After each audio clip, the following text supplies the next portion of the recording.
Hey Caleb, it's February 22nd, and today I'd like to talk about limitations and why they can actually be a good thing. But first, I have to say, Rhonda and I had an amazing weekend. Our friends Justin and Tasha, the band Ellery, not only came up from Cincinnati to visit us, but they also did a concert in our house. This was so awesome. We got to invite tons of friends to sit in our living room and listen to beautiful music. They even did their own rendition of You Are My Sunshine because we sing it to Addie every night when we put him to bed. But theirs was so much better. Anyway, you should totally check out their music by clicking on the link below here. From the moment I saw Star Wars, I've always dreamed of using the Force. In fact, I don't know many guys who haven't. As humans, we often despise our limitations. We're finite creatures who desire the infinite. How often do you get frustrated by the limitation of time? There never seems to be enough in a day, if you ask me. Or spatial limitation, like not being able to visit friends and family whenever you want because they're too far away. Civilization's come a long way in minimizing these limitations with technology and transportation.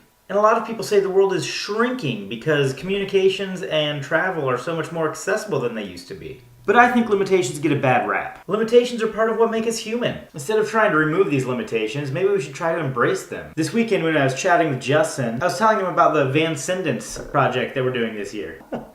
Even the name of this project is about trying to transcend limitations. As I was telling him about it, he kept saying, "That is really cool. I bet the limitations you guys put on yourselves have pushed you to be way more creative." I hadn't actually thought of it that way before. I mean, we didn't set up the limitations in order to force creativity, but regardless, that's what it's doing. Pushing ourselves to do a video every single week instead of once a month means we're gonna have over 100 videos of experience by the end of the year. And aiming for 4 minutes of video forces us to think of exactly what we want to say, rather than just rambling on and on and on. I don't know about you, but I've found that it really fine-tunes my videos when I'm forced to cut out anything that doesn't really need to be there so I can get it down to the 4 minutes. And the fact that we're trying to spend little or no money by using only our cell phones and free editing software means we have to find clever ways to make the best of them. They say that necessity is the mother of invention. And that conversation got me thinking about limitations in general. We often want our children's lives to be so much easier than our childhoods were. We imagine this will give them so many more opportunities than we had. But when you give a child everything they desire and remove all limitations, that's the recipe for a spoiled brat. Of course, not all limitations are good, and not removing all limitations are bad. There's gotta be some middle ground. But the problem is, 98% of the time when we hear the word limitation, we think of something negative. In general, I'm not a very artistic person, but I found a quote that seems to sum up this whole video in less than 10 words. Orson Welles,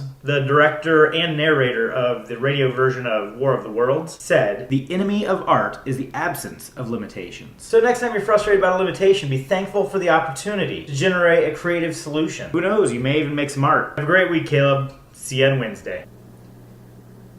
Wait a minute. How'd that get there?